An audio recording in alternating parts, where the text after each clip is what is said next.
বাংলাদেশের সর্বশেষ গুরুত্বপূর্ণ আপডেট সংবাদে আপনাকে স্বাগত। শুরুতেই সংবাদ শিরোনাম, পরে বিস্তারিত। প্রথমে জানাবো, ছদ্মবেশে রাজধানীর ধানমন্ডি ৩২-এ যাওয়ার পরিকল্পনা, আওয়ামী লীগ নেতাকর্মীদের সতর্ক অবস্থানে পুলিশ। শেখ মুজিবুর রহমানের শাহাদাত বার্ষিকী আজ ফলে আওয়ামী লীগ মাঠে নেমেছে এবং তাদেরকে আটকানোর জন্য ধানমন্ডিতে সতর্ক অবস্থানে রয়েছে বিএনপি এবং পুলিশ। অবস্থায় অনেককেই দেখা গেছে সেখানে ফুল দিতে আসছেন এবং অনেককেই ধরে দাবরানি দিচ্ছে বিএনপির নেতাকর্মীরা। সেখান থেকে বেশ কয়েকজনকে গ্রেপ্তারও করা হয়েছে। এরপর জানাবো, বিএনপি চাঁদাবাজের দল বললেন ফয়জুল করিম। ইসলামী আন্দোলন বাংলাদেশের সিনিয়র নায়েবে আমির মুফতি সৈয়দ মোহাম্মদ ফয়জুল করিম শাইকে চরমোনাই বলেছেন, বিএনপি হচ্ছে চাঁদাবাজের দল। চাঁদার জন্য খুন করছে, চাঁদা না দেওয়ায় ওরা স্বামীর সামনে স্ত্রীকে ধর্ষণ করেছে। তাদের কথা না শুনলে পুলিশকে হুমকি দিয়ে উলঙ্গ করে পেটানোর হুমকিও দিয়েছে। এদিকে প্রিজাইডিং অফিসারকে হত্যা করল বিএনপি, খালাস পেলেন বিএনপির ১২৩ নেতাকর্মী। ঠাকুরগাঁও সদর উপজেলার রায়পুর ইউনিয়নের সেপ্রিকুড়া সরকারি প্রাথমিক বিদ্যালয় কেন্দ্রের সহকারী প্রিজাইডিং অফিসারকে জুবাইদুর রহমান হত্যা মামলায় বিএনপির ১২৩ নেতাকর্মীকে খালাস দিয়েছে আদালত। আজ অতিরিক্ত জেলা ও দায়রা জজ সমরেশ শীল আসামিদের উপস্থিতিতে এ রায় ঘোষণা করেছেন। এদিকে এনসিপি থেকে ২৫ নেতাকর্মীর পদত্যাগ। গত ২ মাসে জাতীয় নাগরিক পার্টি এনসিপি থেকে প্রায় ২৫ নেতাকর্মী পদত্যাগ করেছেন। এ সময় একাধিক কমিটি স্থগিত করা হয়েছে। কেন্দ্রীয় নেতাদের এক অংশের মতে যাচাই বাছাই ছাড়া কমিটি গঠনের সিদ্ধান্তে এই পরিস্থিতি সৃষ্টি হয়েছে। এদিকে ময়মনসিংহে একই দিনে নারী শিশুসহ ৫ জনের মরদেহ উদ্ধার। ময়মনসিংহের জেলা সদর ত্রিশাল, ভালুকা, নান্দাইল, গফরগাঁও থেকে পৃথক ঘটনায় নারী এবং শিশুসহ ৫ জনের মরদেহ উদ্ধার করা হয়েছে। এছাড়াও শীতলক্ষ্যা নদীতে নৌকা থেকে পড়ে এক যুবক নিখোঁজের ঘটনা ঘটেছে। এবং সর্বশেষ জানাবো, নির্বাচন নিয়ে ষড়যন্ত্র করা হচ্ছে বললেন বিএনপি নেতা গয়েশ্বর। আসন্ন জাতীয় সংসদ নির্বাচন বানচালে ষড়যন্ত্র করা হচ্ছে বলে এমন মন্তব্য করেছেন বিএনপির স্থায়ী কমিটির সদস্য গয়েশ্বর চন্দ্র রায়। তিনি বলেন, নির্বাচন শেষ না হওয়া পর্যন্ত জাতির সংশয় রয়েছে। প্রিয় দর্শক, এতক্ষণ শুনছিলেন সংবাদ শিরোনাম, এবারে বিস্তারিত। তবে তার আগে বন্ধুরা, অনুরোধ থাকবে এই সংবাদটিতে একটি লাইক দিন। এই চ্যানেলে আপনি নতুন হয়ে থাকলে আমাদের সংবাদটি দেখতে দেখতে চ্যানেলটি সাবস্ক্রাইব করে রাখুন। কমেন্ট করে বন্ধুরা আপনার মূল্যবান মতামত জানিয়ে দিন আপনি বিশ্বের কোন দেশ থেকে বা বাংলাদেশের কোন স্থান থেকে আমাদের সংবাদটি দেখছেন এবং শুনছেন। আর বন্ধুরা, এই সংবাদটি আপনার সোশ্যাল মিডিয়া ফেসবুকে শেয়ার করে বন্ধুদেরও দেখার সুযোগ করে দিন। কমেন্টে আপনার মূল্যবান মতামত জানিয়ে দিন। এবারে বিস্তারিত।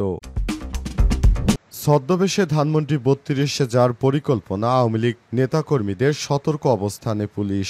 শেখ মুজিবুর রহমানের শাহাদাত বার্ষিকী আজ ফলে এদিন মাঠে নামতে পারে আওয়ামী লীগ। তাই দলটির নেতাকর্মীদের দেখা মাত্রই গ্রেপ্তার করা হবে এমন করা নির্দেশ দিয়েছে ঢাকা মেট্রোপলিটন পুলিশ। ডিএমপির কমিশনার শেখ সাজ্জাদ আলী। ডিএমপির উচ্চ পর্যায়ের সূত্র থেকে আজ যুগান্তরকে বিষয়টি নিশ্চিত করা হয়েছে।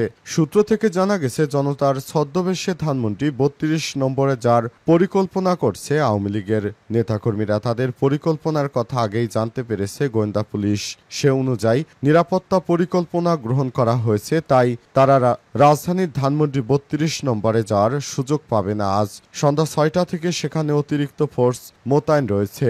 রাজধানী জুড়ে বসানো হয়েছে পর্যাপ্ত চেকপোস্ট, বাড়ানো হয়েছে পুলিশি তৎপরতা। মাঠে নামতেই ইউনিফর্ম পুলিশের পাশাপাশি গোয়েন্দা পুলিশও রয়েছে। সূত্র আরও জানায়, যারা ফেসবুকে অপপ্রচার চালাচ্ছে, রাজপথে নামার আহ্বান জানাচ্ছে, তাদের মনিটরিং করছে ডিএমপির সাইবার ইউনিট। তাদের ধরতে মাঠে নেমেছে counter terrorism and transnational crime CTTC unit এবং ডিবি সহ অন্যান্য ইউনিট। এদিকে এক গোয়েন্দার প্রতিবেদন থেকে বলা হয়েছে, ১৫ আগস্ট ঘিরে আমরা মাঠে সরব থাকবো, যাতে করে আওয়ামী লীগের কোনরূপ নেতাকর্মীরা সেখানে এসে কোনোরকম বিশৃঙ্খল পরিস্থিতি সৃষ্টি করতে না পারে।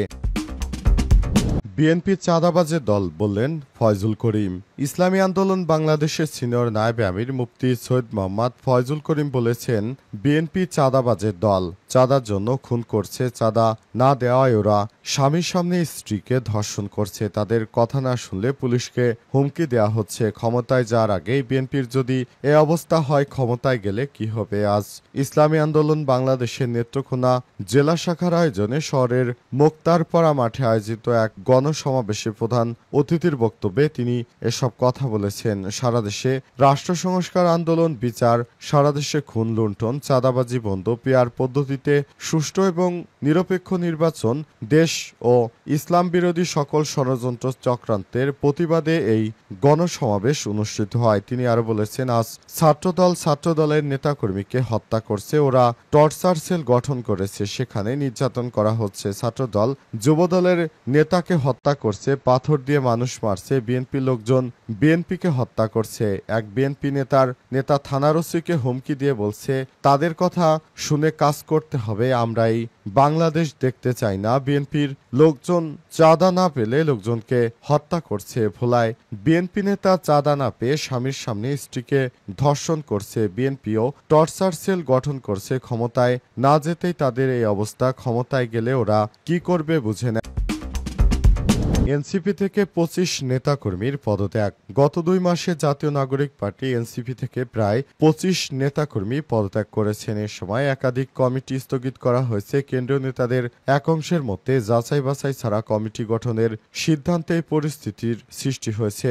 এনসিপির নেতৃত্ববৃন্দ সেখানে দেখা গেছে অনেককেই যারা পূর্বে এনসিপির জন্য অনেকের ভূমিকা ছিল তাদেরকে বাদ দিয়ে তারা কমিটি গঠন করেছে। সুতরাং এই ধরনের কমিটি গঠন করার ফলে অনেকেই সেখান থেকে নিজ ইচ্ছাতেই পদত্যাগপত্র জমা দিয়েছেন। তারা জানিয়েছে, আমরা দলের জন্য এত কাহিনী করলাম, অথচ প্রিজাইডিং অফিসার হত্যা, খালাস পেলেন বিএনপির 123 জন নেতাকর্মী। ঠাকুরগাঁও সদর উপজেলা রায়পুর ইউনিয়নের সেপ্রিকুড়া সরকারি প্রাথমিক বিদ্যালয় কেন্দ্রে সহকারী প্রিজাইডিং অফিসার জুবাইদুর রহমান হত্যা মামলায় বিএনপির 123 জন নেতাকর্মীকে খালাস দিয়েছে আদালত। আজ দুপুরে অতিরিক্ত জেলা ও দায়রা জজ শমশেরশীল আসামিদের উপস্থিতিতে এই রায় ঘোষণা করে। আদালত সূত্র থেকে জানা গেছে, 2014 সালের 5 জানুয়ারি ওই ভোট কেন্দ্রে দায়িত্ব পালন করছিলেন সহকারী presiding officer Zubaidur Rahman. Vote চলাকালে গুলিবিদ্ধ হয়ে মারা যান তিনি। এই ঘটনায় পুলিশ কনস্টেবল জহিরুল ইসলাম বাদী হয়ে বিএনপির স্থানীয় 123 নেতাকর্মীর নাম উল্লেখ করে এবং অজ্ঞাত পরিচয় আরও 200 জনকে আসামি করে হত্যা মামলা দায়ের করে। 9 বছরের আগস্টে সদর থানার এসআই আব্দুল মান্নান আদালতে অভিযোগপত্র জমা দেন। মামলায় 19 জন সাক্ষীর সাক্ষ্য গ্রহণ করা হয়। জেলা এবং দায়রা জজ আদালতের public prosecutor PP Abdul Halim বলেছেন, এটি ছিল সম্পূর্ণ রাজনৈতিক মামলা। সহকারী প্রিজাইডিং অফিসার পুলিশের গুলিতে নিহত হয়েছিলেন, কিন্তু আওয়ামী লীগ সরকার বিএনপির নেতাকর্মীদের মিথ্যা মামলায় জড়ায়। কোনো সাক্ষী অভিযোগের পক্ষে কথা বলেনি, এমনকি বাদীও নয়। তিনি আরো বলেছেন, 11 বছর ধরে আসামিরা হয়রানি এবং ঘর ছাড়া জীবন কাটিয়েছেন। আজকের রায়ে সত্যের জয় হয়েছে।